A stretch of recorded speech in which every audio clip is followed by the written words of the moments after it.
windmill pack, you should have some plasticine and a cocktail stick. You've already got scissors. You'll have some sticky glue dots, some paper straws, your paper, and you'll have some lovely stickers in there too. Start by folding your card square in half, touching one corner to the one diagonally opposite. This is going to make a triangle shape. You'll open it back up and fold it again in half with the other two diagonal opposite corners touching. Then you open this back up.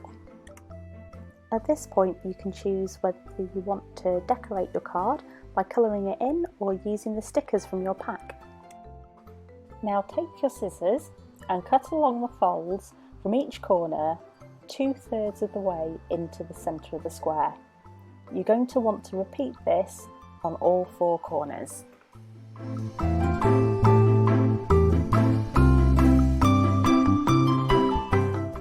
Now take one of your little glue dots, peel it off and stick it in the centre of your square where the folds cross. Once your glue dot is in the centre, you can peel the other bit of plastic off.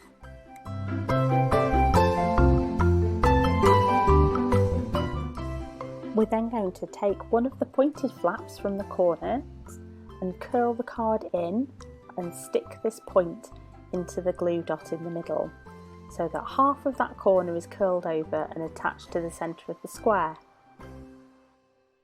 If you're having trouble sticking with the glue dots, remember that you've got a glue stick and some tape in the pack that we sent you last week, and you can use these instead. So carry on working your way around the windmill, sticking the corners into the centre of the square.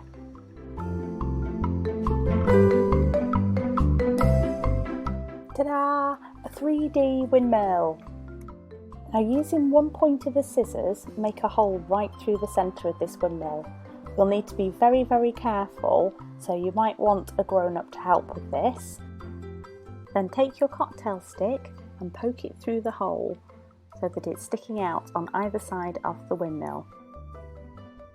Next we're taking some plasticine and we're going to fashion this into a little cone shape that fits snugly over the cocktail stick sticking out of the front of the windmill.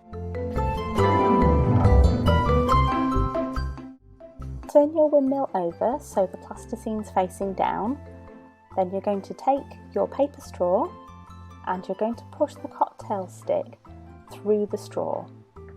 Again, you might need some help from a grown-up with this because it could be a little bit sharp and a little bit fiddly too. Once your cocktail stick is through the straw, take another bit of plasticine and form a cone shape around the end of the stick, making sure that you cover any sharp bits. Remember to leave a little bit of space between the plasticine and the back of the windmill so that it can spin around freely.